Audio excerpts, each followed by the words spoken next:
Greetings everybody from LAX, Los Angeles International Airport. It's about 6:30, September 7th, 2023. And this is kind of my happy place here. I love that Jumbotron. That's a really, really cool Jumbotron. It has some really cool things on there to watch. And I like being in the international terminal because when I'm in the international terminal, I'm going somewhere far and exotic and know that I got something really good in front of me. The moments leading up to a moment like this are just so stressful. There's this period where I decide that I'm doing a trip and I have this excitement. And it's kind of on the back burner, but there's some excitement. And then I buy the airline tickets. And when I buy the airline tickets, it becomes real. And when it's real, then all of a sudden I can start planning. I can route what I'm going to do, where I'm going to go, look and see if there's any roller coasters along the way or anybody I know along the way. And there's this fun process there. But I would say maybe around a month before I go away, 3 weeks, definitely 2 weeks, I get really stressed. It's not about the trip itself, it's about all the responsibilities I have at home. What projects do I need to take care of? What things are people dependent on for me, and that I need to wrap things up so that I know that I'm leaving and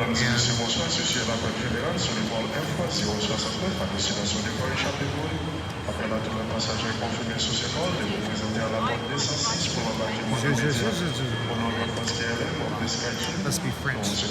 Voyage. Merci. Merci. Anyway, there's so much that I need to tie up and wrap up. I mean, work is one thing, making sure that everything is tied up at work, home life, just other things I have going on in my life, just so worried about getting everything to be perfect, and that really stresses me out. And to add to things for this trip, my travel companion was training on his bicycle and tipped over and broke his wrist. And when he broke his wrist, he had to have surgery and was in a cast. And good news is he is in London. He is waiting for me at the other end when I get off the plane. Maybe not the airport, but he will be waiting for me in London when I get there. And getting there is a whole new story. But we're going to spend some time together in London, which is great because he was the one that planned that portion of the trip. I know nothing where we were staying, what we were going to do, any of that stuff.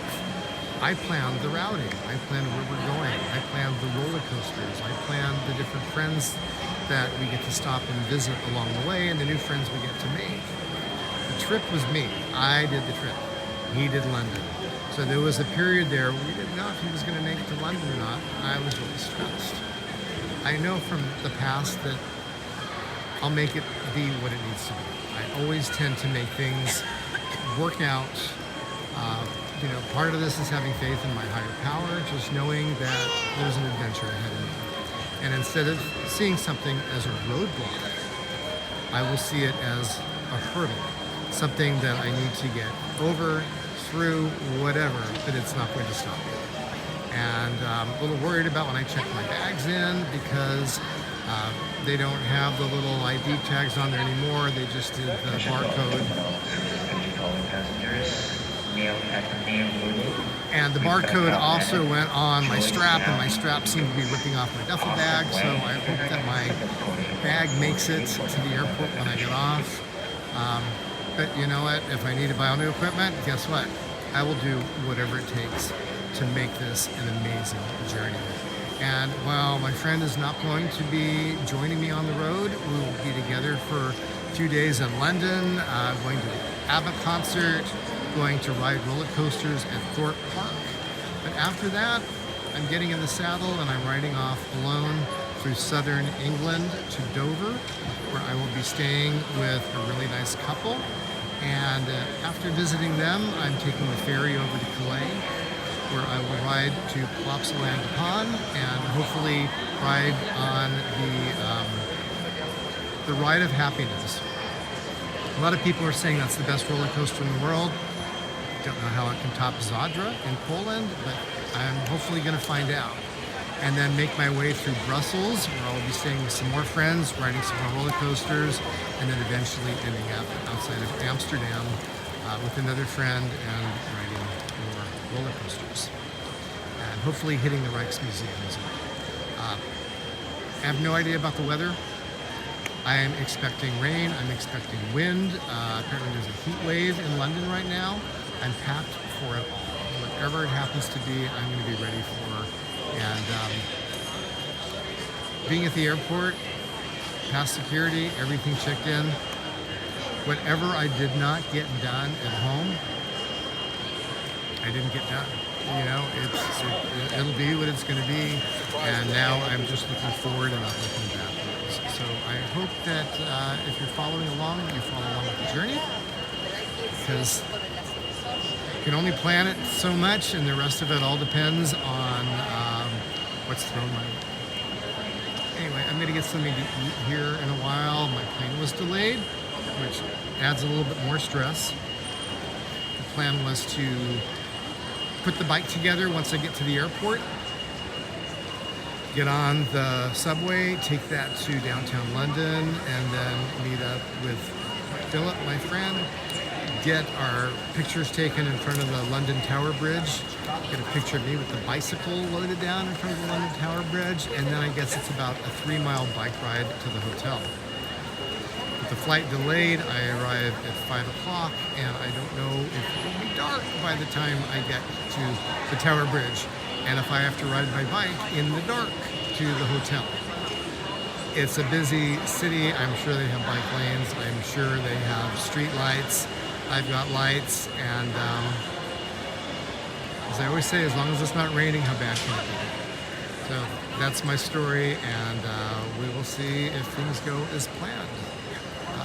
I also hear that the subway stations don't all have elevators, and I one time held onto my bicycle in Brussels going up a very, very steep escalator and fearful that I would let go of the bike and it would travel down 4 or 5 flights of stories of people and taking everyone out with them. And very hurried moment, and held onto the bike with all my might, and don't want to relive a moment like that again. Hopefully I will get out of an elevator, get out at a station that has an elevator, and I can get up and meet up with Philip and rendezvous and do all this on probably 0 sleep, but that's how I roll. And then I will catch up on my sleep Friday night, and then wake up, and all the travel will be a dream, and I'll be in London, and the trip will complete. So thank you for being with me here, and I hope to see you along the way. Please follow, and I've got my bike tools with me, and I've got my recovery tools with me, because hopefully life is going to be good. Thank you much. Figure out how to turn this thing off.